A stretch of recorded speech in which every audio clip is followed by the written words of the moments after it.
네, 여러분 반갑고요. 주님의 이름으로 모두 환영합니다. 오늘은 5월 2일, 5월 첫째 주일, 어린이 주일에 드리는 청소년부 대면 그리고 비대면 영상 예배예요. 우리 안전하게 그리고 은혜롭게 우리의 대면 모임을 우리 예배 모임에 함께 하시는 성령님의 은혜를 사모하며 살아계신 하나님께 예배하며 나가도록 합시다. 모두 자리에서 일어나셔서 예배로 나아가는 찬양, 지존하신 주님 이름 앞에 함께 부릅시다.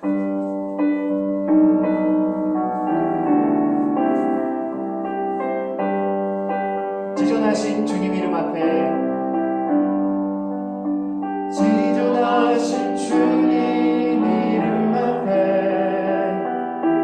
모두 무릎 꿇고 다 경배해.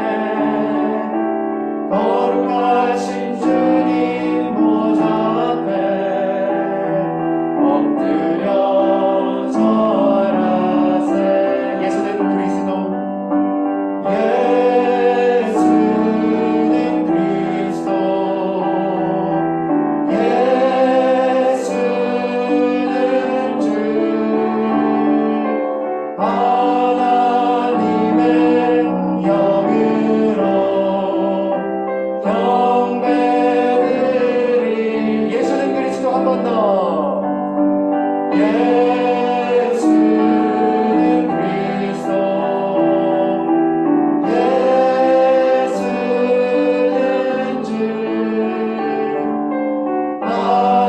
하나님의 영으로 경배드리리.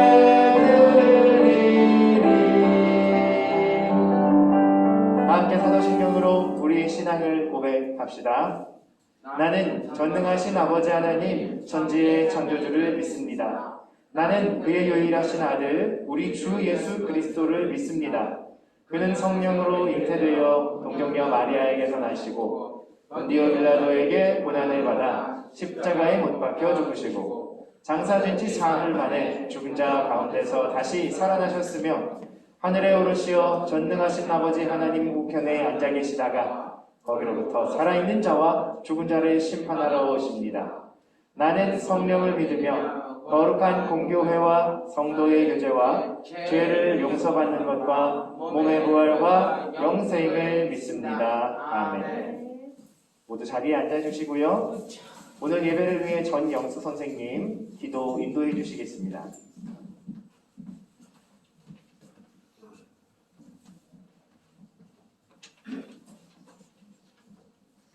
기도하겠습니다. 연한 새싹들이 잎이 되고 가지가 되어 비와 햇살을 받으며 무럭무럭 자라나는 것을 보며 하나님 주시는 은혜와 사랑을 생각하며 감사하게 됩니다. 하나님 주신 몸과 마음을 키워내며 즐거워하고 흥겨워했을 친구들이 1부 예배와 2부 예배 그리고 가정 예배에서 예배를 드립니다. 주님 기쁘게 받아주소서. 우리 친구들이 함께하지 못하고 사랑하는 친구들과 만나지 못한 아쉬운 마음을 주님은 아시겠지요. 계절은 지나가고 새로운 날이 밝아오는 것은 하나님의 뜻인 것을 생각하며 힘겨운 날들도 순응하고 긍정하며 웃으며 넘는 승민 청소년부 모두가 되게 하소서. 혹시 힘겨워하는 친구가 없는지, 손잡아 주어야 할 친구가 없는지 돌아보는 든든한 친구들이 되게 하여 주소서. 포도나무가 주는 영양분을 먹으며 몸도 마음도 키워내는 우리 친구들이 사랑, 기쁨, 좌절, 혼란 등 주님 주신 모든 삶의 영양분들을 감사하고 즐거워하는 마음을 허락하여 주소서. 주님 주신 성령의 열매들을 삶 속에 맺어가는 아름다운 삶들도 허락하여 주시길 원합니다. 친구들에게 좋은 거 주고 싶고 좋은 거 먹이고 싶은 마음으로 서 있을 우리 선생님, 늘 부족한 마음으로 안타까워하실 우리 선생님께 주님 주시는 위로가 있길 원합니다. 선한 사람으로 다가가는 선생님의 마음에 우리 친구들이 화답하고 웃어주는 날들도 허락하여 주소서.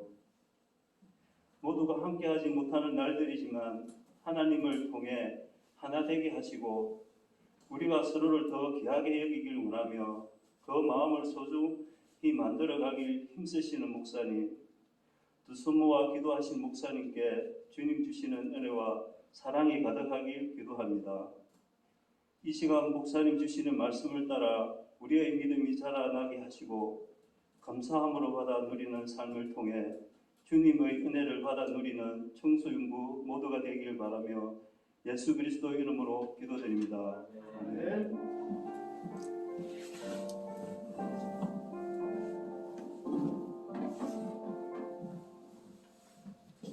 오늘 우리에게 주신 하나님의 말씀은 구약 예레미야 1장 4절에서 8절의 말씀입니다.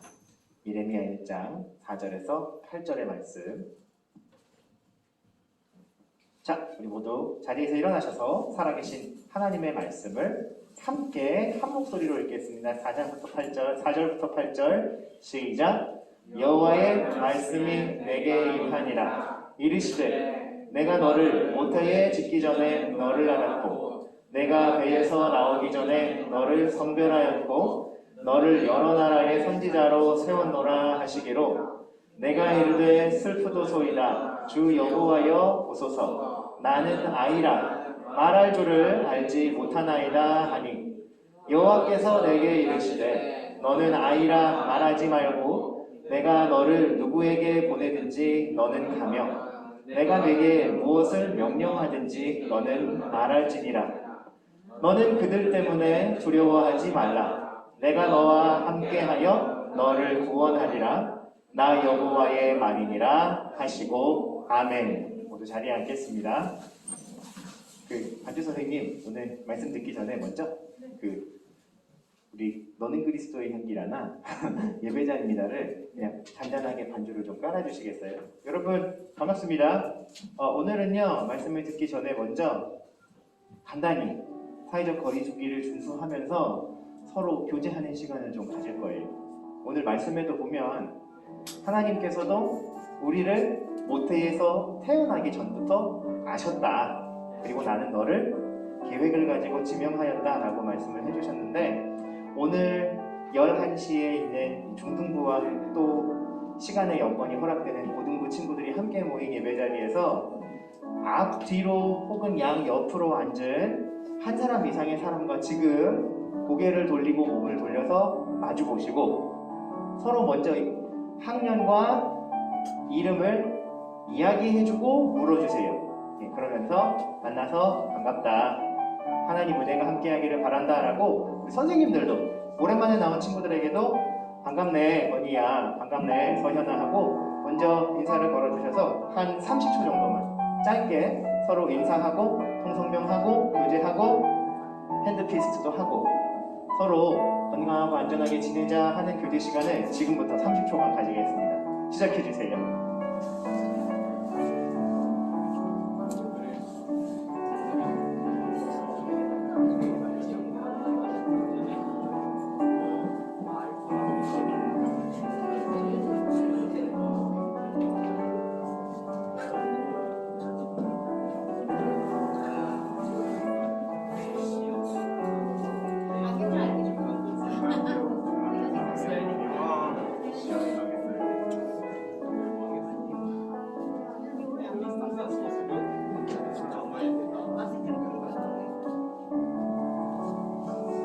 자리에 앉아주시고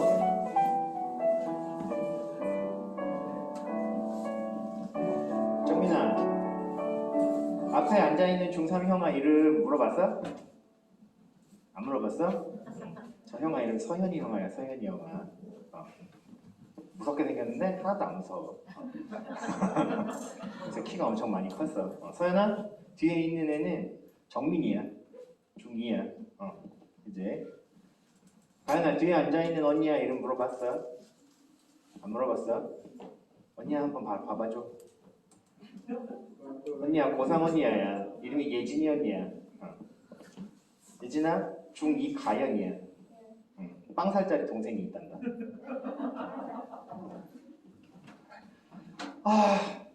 대면 비대면 모임이 왔다 갔다 하다 보니까 여러분, 저 솔직히 말하면 뭐 대부분 헷갈리지 않는데 그냥 아직도 준현이랑 원준이가 중2라 그러면 가끔 놀라는 거지. 첫 번째는 얘네가 중1이었던 때가 엊그제 같은데 벌써 중2라고 하면서 놀라고, 다시 이 친구들을 만나보면 이 피지컬에 겨우 중2라고 하고 놀라고 두 번 놀라는 거지. 그런 거예요, 여러분. 네. 오늘은 어린이 주일이거든요. 네. 먼저 짧게 교제했지만 어쨌든 대면 모임을 5월에 다시 시작하게 됐어요. 그래서 이 시간에는 중등부 친구들이, 그리고 1시에는 고등부가 함께 모이는데, 오늘은 또 여건이 되고 시간이 이때 되는 고등부 친구들도 많이 와줬네요.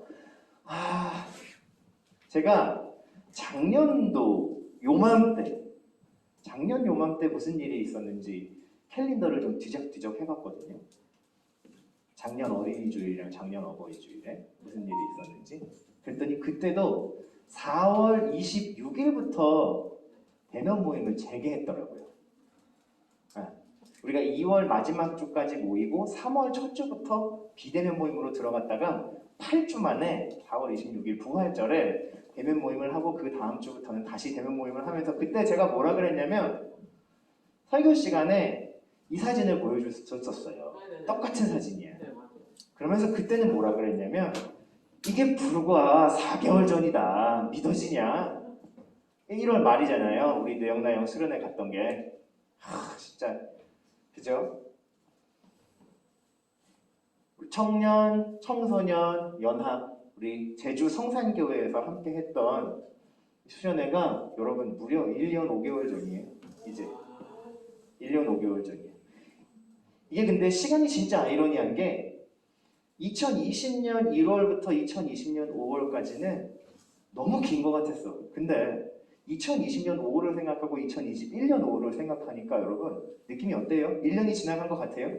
저는 그냥 1년을 송두리째 잃어버린 느낌이에요. 그 사진들을 보는데 너무 새삼스러운 거야. 이게 작년이었는지 올해였는지 기억도 잘 안 나고, 기억이 계속 혼재되는 신기한 경험을 했어요. 그죠?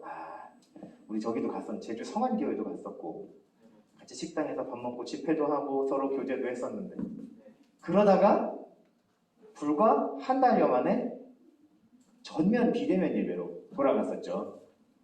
여러분, 그 놀라운 노래의 가사가 혹시 기억나나요? 여수 밤바다를 개사했던 예수 십자가? 비대면 모임으로 들어가면서, 지금은 채널을 옮겼지만, 성민 다음 세대로 옮겼지만, 우리가 사상 초유의 비대면 예배를 드리면서 작년 한 해를 보냈었어요. 인증샷들을 보내주고, 예배 인증샷을 보내기도 하고, 이렇게 하면서 그래도 서로 예배의 끈과 교제의 끈을 서로 놓치지 않고 있다. 사실 이때까지만 해도 우리의 마음과 우리의 기대, 우리의 생각들은 곧 끝나겠지. 올해 연말이 2020년 연말이 되면 어떻게든 우리가 문제없이 다시 모일 수 있게 되겠지 했는데, 지금이 2021년 5월이잖아요. 그런데 문제는 아직도 언제 끝나게 될지, 언제 이 불안이 완화되고 해소되게 될지 답이 안 나온다는 거예요. 백신이 개발이 되었지만 아직 배포가 되고 접종이 되는 기간까지는 전 세계적으로, 그리고 우리나라에서도 예상을 할 수가 없고, 변이 바이러스가 계속 나오는 상황들 속에서 저의 생각도, 그리고 우리 선생님들의 계획도, 그리고 무엇보다 일상생활을 송두리째 빼앗긴 것 같은 우리 친구들의 생각도 이렇게 변해버린 것 같아요. 내가 무엇을 할 수 있을까를 생각하기보다 할 수 없는 것, 하면 안 되는 것들을 먼저 헤아려 보게 돼버린 거죠. 사실 그렇잖아요. 우리 여러분과 우리 선생님들이 열심히 잘 참여해줘서 사순절 성경 통독도 우리 같이 잘 마쳤지만, 같이 모여서 성경을 읽을 수 없었기 때문에 사실은 우리가 온라인으로 시간을 정해두고 유튜브에서 만나서 성경을 읽었던 거고, 대면 예배에 와서도 제가 오늘 이 교제를 같이 할까 말까 하다가, 아니야, 그래도 대면 모임 할 수 있을 때 같이 얼굴과 이름을 익혀두자 하고 했는데, 가가지고 손 한 번을 못 잡잖아요, 우리 지금. 기권해야 이렇게 주먹만 톡 튕기고, 그죠? 하지만 우리의 안전과 예방을 위해서는 반드시 또 지켜야 하는 규칙과 규율들이 되어버린 시대죠. 그리고 그런 상황 속에서 우리는 또 변함없이 흘러가는 이 시절, 2021년의 바야흐로 5월 첫 주일을 맞이하게 됐어요. 다들 중간고사는 잘 망쳤나 모르겠어요. 네. 중간고사는 원래 망치라고 있는 거예요, 여러분. 그죠? 그리고 기말에 열심히 힘내서 공부하라고 있는 거잖아요. 격하게 끄덕끄덕 해주는 몇몇 친구들과 선생님들 사랑합니다. 네. 어쨌든 그래요, 여러분. 참 쉽지 않아요. 그리고 사실 우리의 마음이 더 힘 빠지게 하는 건 가면 갈수록 더 쉽지 않아질 것 같다라는 부정적인 생각들. 앞날을 희망적으로 예측할 수 있지, 그러니까 앞날을 희망적으로 예측할 수 없게 하는 여러 요소들과 염려들이 여전히 우리의 삶에 혼재해 있기 때문이에요. 저는 오늘 어린이 주일, 그것도 아주 이 특별한 위기와 불안 속에서의 5월 첫 주간을 맞이하여서 하나님께서 과연 이렇게 성경 속에서도 어려움과 불안과 고통 가운데 있었던 사람들에게 주셨던 말씀은 어떤 말씀들이 있을까 하다가 오늘 성경 본문 말씀의 주인공인 예레미야의 이야기를 함께 나눠보기로 결정했어요. 여러분, 예레미야라는 사람이 살았던 시절을 조금 살펴보고 그 사람의 신분을 조금만 살펴보자면요. 예레미야라는 사람은 이스라엘 사람이에요. 그리고 몰락한 제사장 가문의 출신이었어요. 쉽게 얘기하면 지방으로 완전히 좌천되어서 다시 중요한 요직으로 올라갈 길이 막연하게 막혀버린. 그런데다가 예레미야가 살고 있었던 나라인 이스라엘은 그 당시에 아주 심각한 주변 국가들과의 정쟁과 나라 내부에서의 혼란이 가득한 시간.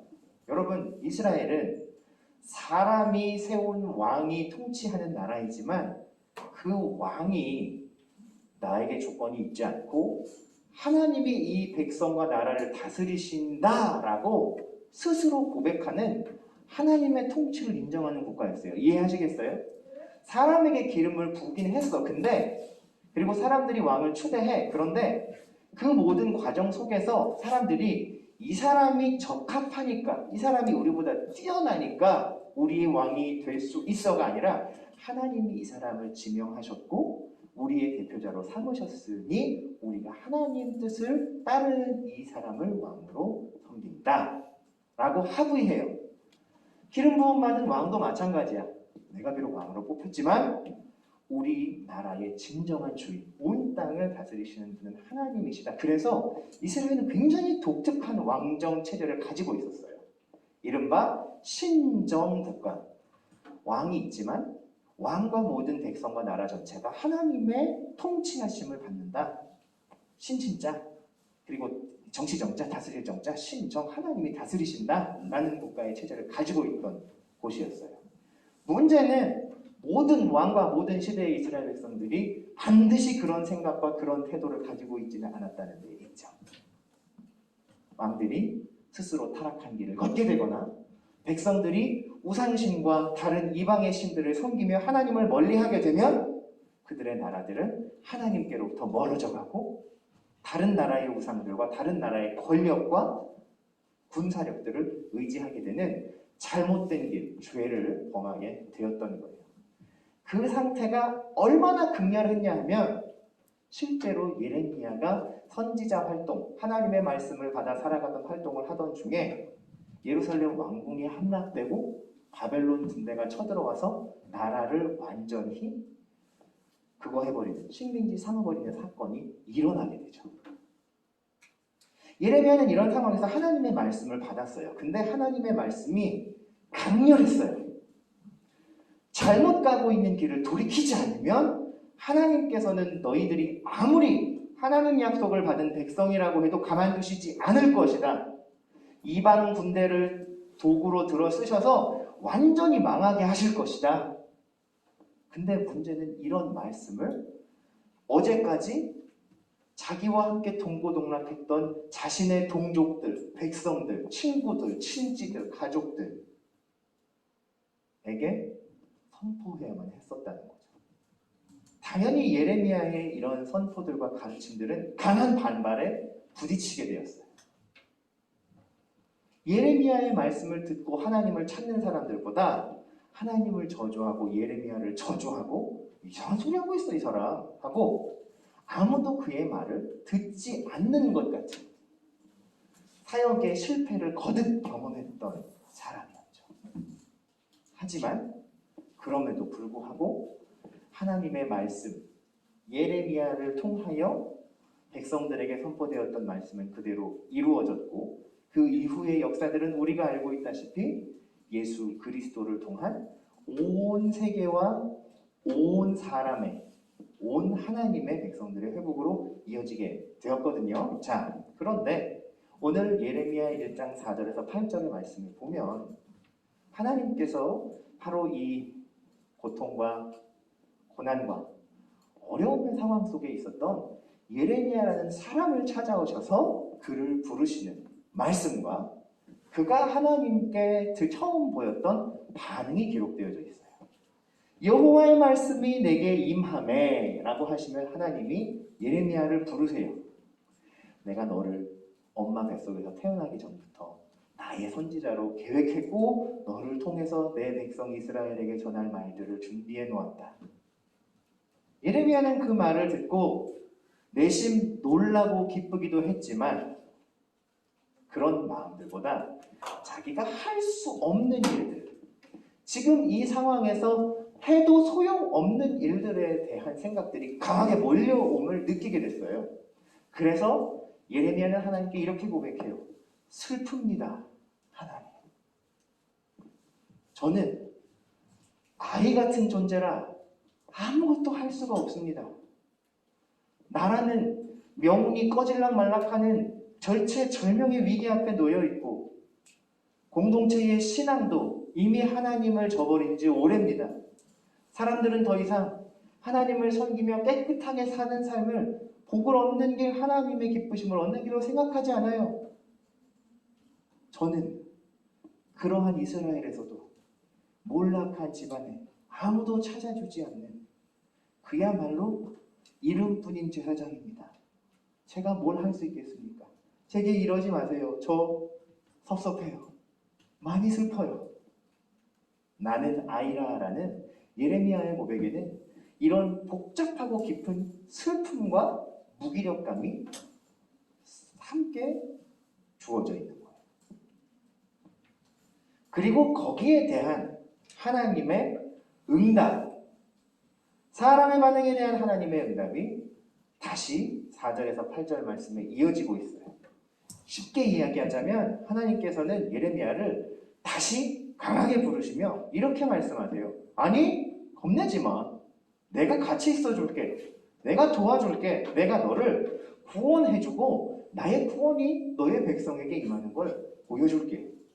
자, 한 구절 한 구절 하나님이 예레미야에게 해주셨던 말씀들을 살펴보며 그 의미를 좀 헤아려 보기로 할 거예요.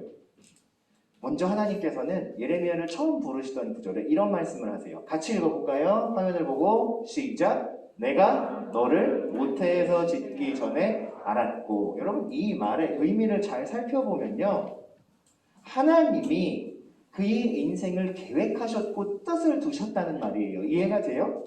근데 이 말이 기계적으로 수동적으로 하나님께서 김원준이라는 사람, 박준형이라는 사람, 이도훈 선생님이라는 사람의 인생을 계획하시면서 원준이는 14살쯤 되면 허벅지가 허리만큼 두꺼워지게 이렇게 계획을 해주셨다는 게 아니라 뭔 말인지 알죠? 뭔 말인지 알죠? 내가 살아갈 수 있는 나의 계획과 나의 능력은 하나님께서 가능성과 씨앗으로 주셨지만 하나님의 자녀로 살게 할 것이다. 성민교회에서 하나님 말씀을 배워가며 청소년부의 보조교사를 섬겨가며 예배 늦지 마세요. 선생님 죽는다.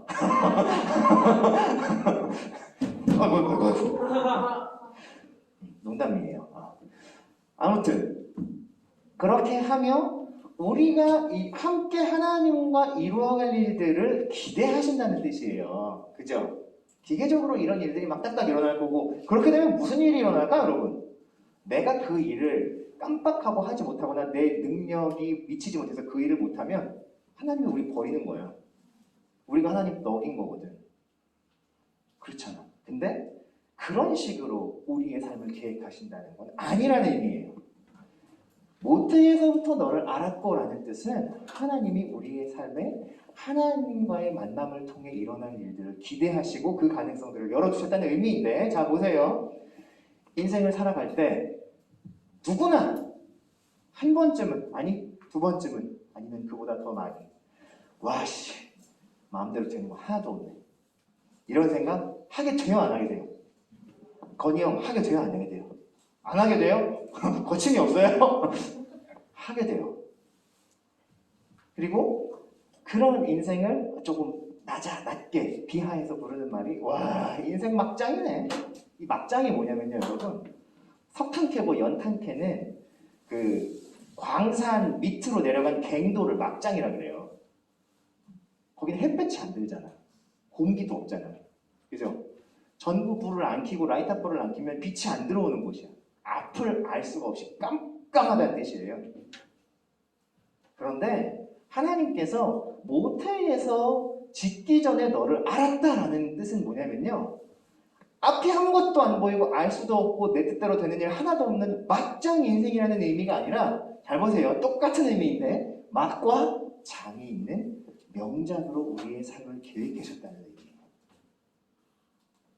여러분, 연극이나 영화를 보면 막과 장이 있잖아. 그죠? 기승전결이 있잖아. 발단전개. 아 뭐야, 소설구조 몇 학년 때 배우니? 발단전개, 위기, 절정, 결말이 있잖아. 그죠? 그거 공부 안 해요, 여러분? 있어요. 그렇다는 거예요. 우리의 삶에 하나님이시라고 하는 위대한 작가가 1막, 2막, 3막, 4막, 5막에 하나님이 계획하신 막과 장들을 두셨다는 뜻이에요. 거기에는 위기가 있을 수 있을까 없을까? 있어요. 있을 수 있어요. 하지만 그 위기가 sad ending, you game over, you die를 의미하는 거다? 그렇지 않다는 거예요. 하나님이 계획하신 막과 장이 있는 명작의 마지막 장은 구원이에요. 우리는 그 마지막 장의 제목만 받았어요. 이제 그 계획이 하나하나 펼쳐져 나갈 때가 가까워 오고 있다라고 하고 살아가는 것이 하나님의 구원과 마지막 때를 기다리는 종말론적인 삶의 태도가 되는 거예요. 조금 어려운 말인데 쉽게 얘기하면, 하나님이 이 하나님께 믿음을 둔 사람들을 한 사람도 버리지 않으시고 다 구원하실 것이다 라는 의미예요. 종말론적 구원론이라는 건. 결국 모태에서 짓기 전에 너를 알았고 라는 이 말씀은 예레미야의 인생이 앞으로 나아갈 수도 뒤로 갈 수도 없는 깜깜한 인생이 아니라, 지금은 고난과 어려움이 있지만 나의 선한 계획은 너의 삶에 이루어지고 있다, 막과 장이 있는 명작의 인생이다 라는 것을 다시 한번 확언시켜 주시는 거죠. 누가? 작가이신 하나님 본인이 예레미야의 인생에 직접. 두 번째, 자, 이 구절을 같이 읽어볼까요? 너는 아이라, 시작. 너는 아이라 하지 말고. 이 말의 관용적인 의미는 혼자서 아무것도 못한다는 뜻이에요. 상황도 열리지가 않고 능력도 없고 할 수 있는 일이 뭔지도 모르겠고 하지 못할 일이 너무나도 많아 보이는 이 상황 속에서 하나님은 아이라 하지 말아라. 물론 너 혼자서는 아무것도 못하니 되겠지. 하지만, 자, 마지막 구절을 같이 읽어볼까요? 시작. 내가 너를 보내면, 내가 내게 명하면, 하면서 하나님이 반전을 주시는 거예요. 너 혼자는 물론 아무것도 못하겠지. 하지만 만약 내가 너를 가르친다면, 만약 내가 너와 함께 한다면 너에게는 가능성이 있어 라는 말씀을 들려주신 거예요. 그리고 그 말씀을 따라 예레미야는 하나님이 그에게 계획하여 주신 맛과 장이 있는 명작의 삶을 시작하게 됐어요. 아무것도 못하는 아이가 아니라 하나님께서 직접 그의 삶을 계획하시고 주장하시고 힘을 불어 넣어주시며 하나님이 기대하시는 일들을 하시게 하는 삶, 하나님이 관여하시고 하나님이 주재하시는 삶. 그래서 사람이 스스로 이 막장 인생 할 줄 아는 게 뭐가 있어 내가 지금 할 수 있는 게 뭐가 있어? 할 수 없는 게 더 많은 게 아니야? 라고 하기 전에 나는 혼자서 할 수 있는 일은 그리 많지 않을 수 있겠지만 나와 함께 하시는 하나님이 내게 명하시면 나를 부르시면 나는 그곳에서 그분이 계획하신 일들을 하게 될 거야 라는 믿음으로 변화되게 하는 믿음과 약속의 말씀이 되는 거죠. 자, 여러분 잘 보세요. 제가 여기 지금 에어팟을 가지고 있어요. 아니 아까 좀 전에 안 부릴 거야. 쫄지 마. 너한테는 안 부려. 아까 예배 시작할 때쯤에 여기 가운데 앉아 있는 건희 형이 예배에 들어왔어. 오랜만에 왔거든요. 건희 형은 나이와 학력과 그리고 출신과 그리고 성별은 불분명하지만 어쨌든 형이에요, 여러분. 무조건 형이에요, 저 사람은. 저도 형이라고 부르게 돼요. 농담이고. 네. 건희 고1인데 고1 맞죠? 그지? 건희가 옆에 왔는데 파스 냄새가 이렇게 막 나더라고 몸에서. 그래서 제가 이렇게 막 건희랑은 원래 좀 이렇게 거칠고 실없는 농담을 자주 주고받아요. 우리는 다 이해해. 그래서 제가 건희한테 야 어제는 어느 조직이랑 한바탕 하고 온 거야? 이러고 제가 농담을 걸었어요. 그랬더니 건희는 역시나 허 하고 웃더라고요. 자, 근데 보세요 여러분. 건희가 파스를 뿌려서 그죠? 파스를 뿌려서 몸에 이렇게 뿌려가지고 아프게 된 건 파스를 뿌려서 아프게 된 게 아니라 몸에 파스를 뿌렸다는 건 어떤 사건이 먼저 있었기 때문에 일어난 사건이에요. 봐봐, 여기 있는 친구들 중에 명훈이 축구 좋아하잖아. 축구하고 나면 가끔 종아리도 뭉치고 허벅지도 뭉치고 그죠? 그래서 축구하기 전에 혹시 야 오늘 내가 축구하기 전에 종아리랑 허벅지가 좀 뭉칠 것 같으니까 파스를 미리 뿌려놓자 이러고 파스를 막 뿌리고 운동장에 들어가는 데 있어요? 없죠. 그죠? 다리를 다치게 되거나 그죠? 다리가 좀 굳거나 하면 거기에 파스를 뿌리는 거야. 그리고 파스를 뿌릴 때도 어때요 여러분? 몸이 아프다 그래서 온몸에다 이렇게 파스를 뿌려놓고 내가 목을 막 이렇게 갖다 들이대요? 아니면 내 몸의 아픈 부위에 정확하게 갖다 대고 그 파스를 뿌려야 돼요. 정확하게 갖다 대고 뿌려야 되잖아요. 그 부위에 넓게. 그래야 파스가 효과가 있는 거 아니에요. 파스를 너무 적게 뿌려서 호응이 없나? 같이 쪽 좀 뿌릴까? 잘 보세요 여러분. 우리가 인생을 살아가다가 턱 하고 걸리는 장애물을 마주치게 됐어. 그치? 마주치게 되었을 때 하나님 앞에 가서 부르짖는 것 하나님 저 힘들어요. 도와주세요. 지켜주세요. 하나님 말씀을 제게 알려주세요. 라고 말하는 건 자연스러운 행위예요. 아시겠어요? 제가 지금 이렇게 말씀드린 이유는 뭐냐면 우리 친구들 중에 걔 중에 그런 생각을 하는 친구들이 있더라고. 나 약간 놀랬어. 제가 평소에는 예배도 잘 안 나가고 하나님 말씀도 잘 안 읽다가 제가 힘들어지고 어려워지고 코로나 때문에 막 앞길이 막 분명해지지 않으니까 하나님 앞에 기도하게 되는데 그게 저 스스로 생각해도 너무 가증스러운 거예요.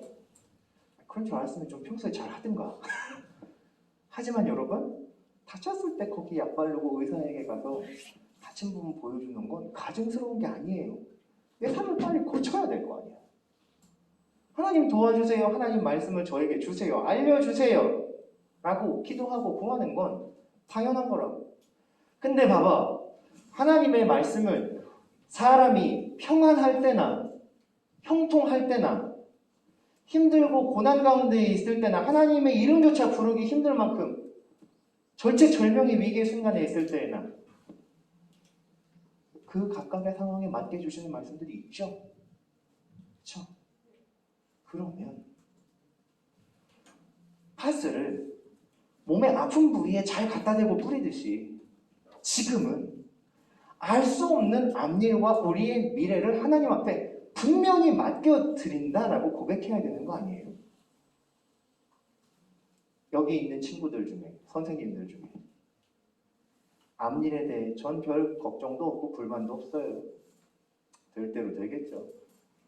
이러고 아무 걱정 없이 사는 사람 혹시 있나요? 단언컨대 그 사람은 자기의 인생에 대해 무책임한 거예요. 누구라도 걱정하고 염려하게 되어 있다고요. 그런데 그때에 나는 하나님의 품에 안겨있는 아이입니다. 하나님이 관여하시는 삶을 살아갑니다.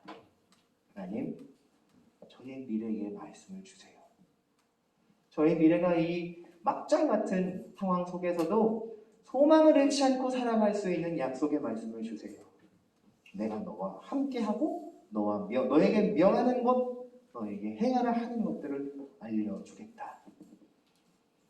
그 말씀을 붙들을 수 있다면 여러분, 우리는 아무것도 못하는 아이가 아니라 따라하세요. 아니 따라하세요가 아니라 여기를 쳐다보세요. 하나님의 아이가 되어서 그분이 직접 관여하시는 미래를 그려갈 수 있게 될 줄을 믿어요. 하나님께 구하는 사람마다 그러한 하나님의 응답을 받게 되기를 살아계신 하나님의 이름으로 축원해요, 여러분. 5월 한 달 우리는 우리의 미래에 그리고 우리의 오늘에 의미를 주시고 다시 감사할 수 있는 감사의 제목들을 회복시켜 주시고 다가오는 미래들을 소망으로 맞이할 수 있게 하시는 하나님의 말씀들을 계속해서 살펴볼 거예요. 목사인 제가 인간적으로 힘내세요 여러분, 대면 예배 나오기 힘들지만 그래도 잘 나와주세요 라고 부탁하는 게 아니라 살아계신 하나님께서 여러분에게 친히 말씀하여 주셔서 여러분이 스스로 내 삶은 하나님이 다스리십니다. 나의 미래는 하나님이 주관하십니다. 막장 인생이 아니라 막과 장이 있는 명품 인생을 나는 그분과 함께 살아가게 될 것입니다. 고백하는 하나님의 아이가 되기를 우리 주님은 원하고 계세요. 기도하겠습니다. 사랑이신 주님 감사합니다. 오늘 허락하신 은혜의 말씀을 따라 하나님의 아이, 막과 장이 있는 명품 인생을 살아가는 주의 자녀들이 되기 위하여 불안한 이 시절 나의 미래가 하나님 앞에 온전히 달려있고 하나님이 나와 함께 하심을 스스로 고백하는 참된 믿음에 서기 위하여 우리 청소년 한 사람 한 사람, 선생님 한 분 한 분이 주님께 뜻을 묻고 기도하고 하나님의 음성을 응답으로 얻게 되기를 축복합니다. 이 약속의 주이신 주님, 약속의 말씀을 믿고 주님께 부르짖는 사람들에게마다 응답하여 주시고 소망을 허락하여 주시고 힘과 지혜와 용기를 더하여 주세요. 예수님의 이름으로 기도합니다. 아멘. 이 말씀에 응답하며 우리 김예지 선생님 봉헌위원을 좀 부탁드릴게요. 감사해요. 나는 예배자입니다. 찬양하며 우리 주신 말씀에 응답하며 예물을 드리겠습니다. 나는 하나님을 예배하는 나는 하나님을 예배하는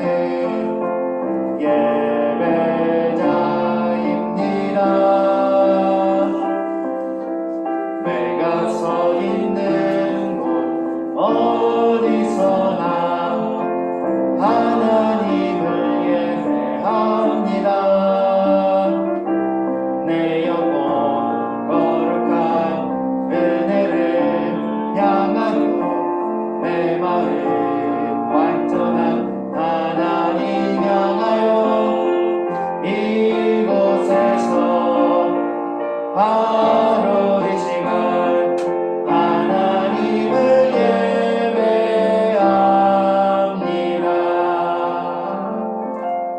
하나님 감사합니다. 오늘도 허락하신 은혜의 말씀으로 우리의 마음에 약속을 주시고 이 말씀을 의지하여 살아가게 하시니 고맙습니다. 살아가며 하나님의 말씀을 따라 삶의 지혜와 용기와 능력을 얻는 청소년 친구들이 되기를 축복합니다. 주신 말씀에 응답하며 감사하며 주님께 드리는 귀한 예물도 기쁘게 받아주세요. 주일 헌금, 11조 헌금, 감사 헌금, 그리고 소원의 예물들과 선교와 건축의 예물들까지 각양에 쓰인 대로 잘 사용되어 하나님의 영광을 드러내는 일에 쓰이게 하여 주세요. 예수님의 이름으로 기도합니다. 아멘. 우리 모두 자리에서 일어나셔서 서로를 향해 손을 뻗어주시고 축복과 파송의 노래를 함께 부르겠습니다. 너는 그리스도의 향기라. 너는 그리스도의 향기라. 너는 그리스도의 편지라. 하나님 앞에서 그리스도의 향기 너를 통해 생명이 흘러가리. 너를 통해 사랑이 흘러가리. 기도합니다. 주 예수 그리스도의 은혜와 하나님 사랑과 성령의 교통하심이 주께 뜻을 묻고 하나님의 약속을 얻어 하나님의 아이로 살아가기 원하는 사랑하는 청소년 친구들과 선생님들의 머리 위에 그리고 저들의 삶 가운데 이제와 영원토록 함께 계실지어다. 아멘.